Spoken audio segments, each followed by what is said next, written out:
বলছিস না কেন? মিষ্টি চুপ করো না। মুখের ওপরটা দুজনকে ঘাট ধাক্কা দিয়ে বের করে দেবো। বৌদি কার ঘর থেকে কে বেরোবে তুমি একটু পরেই বুঝতে পারবে। এই তোমার বোনকে বলো এখান থেকে চলে যেতে। হ্যালো মানবাধিকার কমিশন। বৌমা, এ বাড়িতে আমার মেয়ের অধিকার আছে। অধিকার? তবে রে বুড়ো। আর তুমি ভিডিওটা করে কি প্রমাণ করতে চাইছো? এক্ষুনি ভিডিওটা ডিলিট করো। কোনো লাভ হবে না বৌদি, ভিডিওটা মানবাধিকার কমিশনের কাছে পৌঁছে গেছে।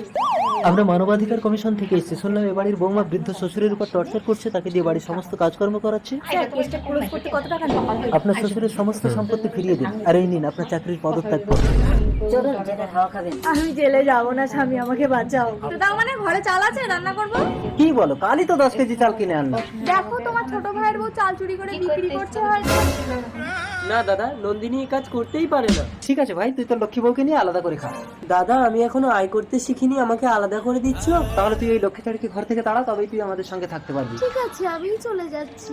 খাতেই যা, আমি দেওয়ার ভাতারের ভার একাই সামলে নিতে পারবো। নন্দিনী, আমরা আলাদা করে খাবো। কিন্তু আমাদের তো থালা বাসন নেই বিজয়। তাতে কি হয়েছে, আমি কাজ খুঁজে যাচ্ছি, আয় করে হোটেল থেকে প্যাকেটে করে আজই আমি ল্যাংটা বাবার কাছে গিয়ে আশীর্বাদ নিয়ে গর্ভবতী হয়ে আসি। আঙুর, আলমারির চাবিটা দিয়ে যেখানে খুশি যাও। এই নাও তো নাও। চলে আয় ভাই। আইডিয়া, কাপড় দিয়ে পেট বানিয়ে বাড়িতে গিয়ে বলবো আমি ল্যাংটা বাবার আশীর্বাদে গর্ভবতী হয়েছি। না, আমি বিয়ে করব না। অলক্ষী, বিয়ে করবি না মানে তোর ইচ্ছে দিন মতো, তোর বাবা যা বলবে তাই হবে। থাক থাক, ও বিয়ে করবে না বলছে যখন, এটা হলেই চলবে। আরে কি বলছো, এটা আমার বউ, তোমার শাওরি হবে। বলছিলাম কি জমিটা ভাগে চাষ করলে হতো না? আরে আরে শাওরির করে বসে এদিকে এদিকে চেয়ার। আরে তুমি ব্যস্ত হচ্ছ কেন? আমার 5 দিনের কিছু একটা করতে হবে, না লক্ষ্মীকে আমি পাবো না। না, আমি অন্ধ ছেলেকে বিয়ে করব না। আমি অন্ধ না, আমি সব দেখতে পাই, দেখবে? রুকো যারা। আমার নাম কাটালাইট, আমি সব দেখতে পাই। বাবা, তোমার এখনো রান্না হয়নি? চলো আমি করছি, তুমি গিয়ে ছোট বউয়ের কাপড় ছায়াগুলো ধুয়ে দাও। ঠিক আছে, যাচ্ছি। তরকারিতে সব দিয়ে দিয়েছি, তুমি শুধু লবণটা দিয়ে নামিয়ে নিও। ঠিক আছে, তুমি যাও। লবণটা কোথায়?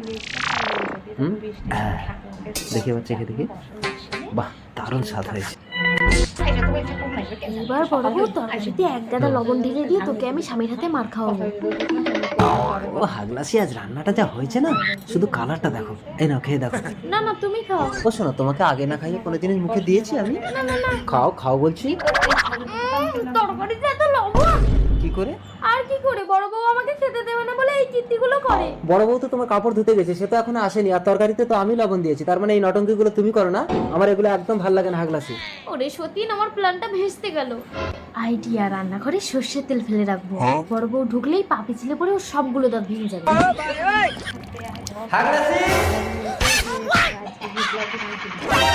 ও মা গো, আমার